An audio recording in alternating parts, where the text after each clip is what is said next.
What's going on, y'all? So, same rules apply. Too much water or put the fire out. Too much fire or make the water evaporate. But the right correlation will cause the jacuzzi effect. Let's go. I'm looking for the heart in you. Sometimes I don't know what to do. They be looking when you ain't looking. So if you want it, you better try hard. All right, so check it out. Sagittarius and Cancer. Y'all are first up. So, Sag, when it comes to this Cancer partner, significant other, however you choose to label them, right? I would say to ask some financial savvy questions to them. Your Cancer person should be financially savvy. And okay, cut them some slack if it's early on in the years, early on in the relationships. Maybe, of course, if it's your teens and your 20s and stuff like that, give them room to make error because they will be making decisions based upon how they feel, their emotions, all right?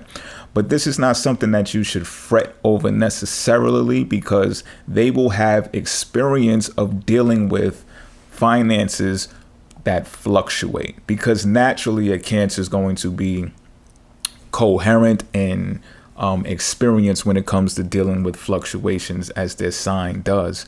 Now, there's also a money sign. So for you, Cancer lies in the 8th house. The 8th house deals with extremities that boom and bust fluctuations as well.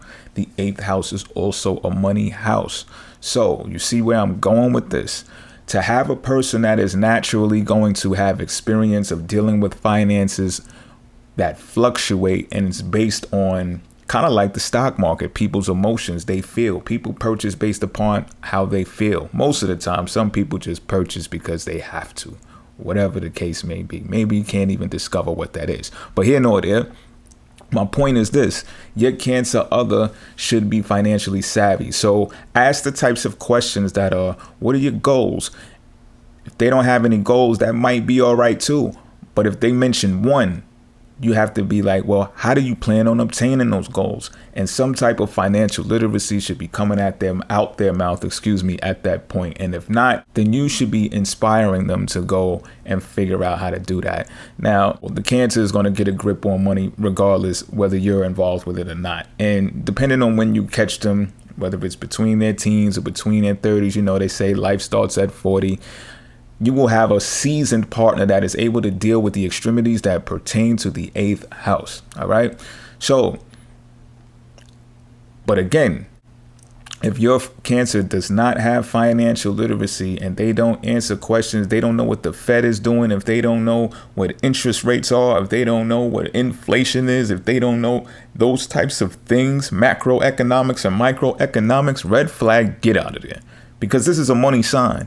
And for you, pairing up with a Cancer is going to be in a money house that's going to deal with some highs and some lows. So this person needs to get it together and make sure that they're not only dealing on merely whims, okay? Because intuition, listen to me closely though, intuition can be an asset with your Cancer partner, though, with the both of you. But it's more than likely the Cancer is going to have the intuitive hunch that says, yo, listen, I see this, like I can feel it. This is going to pop soon. This is going to boom soon. We should get into this. We should get into that. And you might have seen them behave on ways that are based upon their emotions before, and it might be kind of scary. However, let this Cancer do the research and you do the research as well. If y'all do the research together, right? And I'm going to say more for this video, is more about unison. It's more about being together because the 8th house deals with other people and it deals with life after an established relationship. So you're really talking about the both of y'all right here. So when it comes down to these things, you say, okay, well, let's research the facts. Let's get down to the nitty gritty and, you know, find out some things that we can conclude before making these types of decisions. And you'll find that when you do find the facts that support the intuitive hunch, you can become very prosperous by doing this. All right. Now, your Cancer other may also get like a family inheritance passed down to them. And I'm not saying, you know, go out there, Sagittarius, and go find a bunch of Cancers and, you know, be a gigolo. So because, you know, some money is coming to them because an astrologer told you. So I'm not saying to do that. I'm not saying to target them. However, at the same time, right, a Sag getting together with a Cancer, you're not going to be on some low life trying to scam them for the money type stuff, because this type of pairing would want the same exact thing for their children. So if money is being passed down through that Cancer, please believe that money is going to be passed down to those children as well. And if anything, the Cancer is going to make sure of that. There's no real way you can get out of that type of grip. So yeah, let's get back to the 8th houses of dealing with fluctuations and the extremities of the 8th house, which is also a money house. This deals with other people's money. So all of the debt financing, all the insurance clauses, the death insurance, all of that type of stuff, right? The treasuries for the children and all that stuff. The Cancer is going to be savvy when it comes to doing those things. And again, you know what the red flag is. If they're not on that, get out of there, right?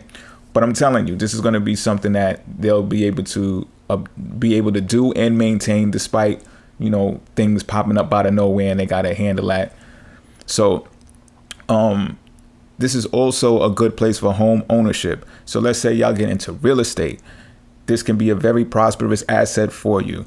Not only will the home that you occupy be more than likely a good one, you will probably continue to purchase more homes and, you know, rent them out. You know how the thing goes, and get into the real estate market. It could be great for the two of you, for the both of you, especially if you're married. You know, you get the tax loopholes and stuff like that.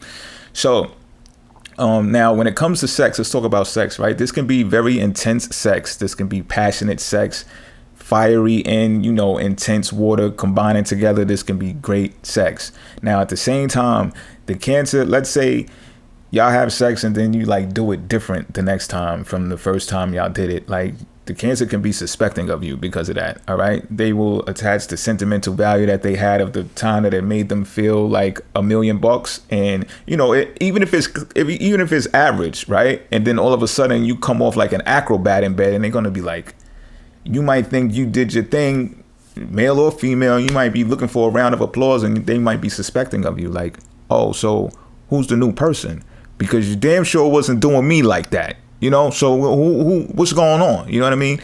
And then vice versa, though. You may feel the same way if this Cancer begins moving differently, or just based upon their emotions, just doing something left field, and it'd be like, yo, that's out of order. I thought, you know, we usually do this on Tuesdays and do that on Wednesdays, and now you went and did this out of da. And really, that's naturally how they move, and you're just taking it too far because y'all are together in the 8th house, which is about jealousy. It's about obsession. It's about, you know, being on top of each other. Like, yo, so where was you? What was you doing? You understand what I'm saying? It could be beautiful. It could be passionate. Some of you people out there find this cute, and I get it. You know what I mean? You want your person to be crazy about you to some extent. This is one of those types of pairings should y'all get together like that. All right. Now, Sagittarius, being dodgy is something that could make the Cancer suspecting of you as well. So let's say like you are out doing fishing or bowling somewhere, or now you got to do charity at a kid's softball team where a bunch of strangers who are parents are there that are your age. And it's just like, really, you know what I mean? And then that can become an issue as well. And it's just like, but that's your natural mutable style to actually be dodgy and get around things, right? Go around things, be on the move, be adventurous. And it's not like the Cancer won't and can't do that as well, but they're more playing the home position. So again, being that this is placed in the 8th house for y'all, they will feel like it's justified for them to question you on things like that, such as where are you going and what are you doing without them, and what type of function and why that type of function, etc., etc. You know what I mean? But like I said, this can be vice versa. You can both be applying the pressure when it comes to this. Sag, you can actually be very, very bad when it comes to this.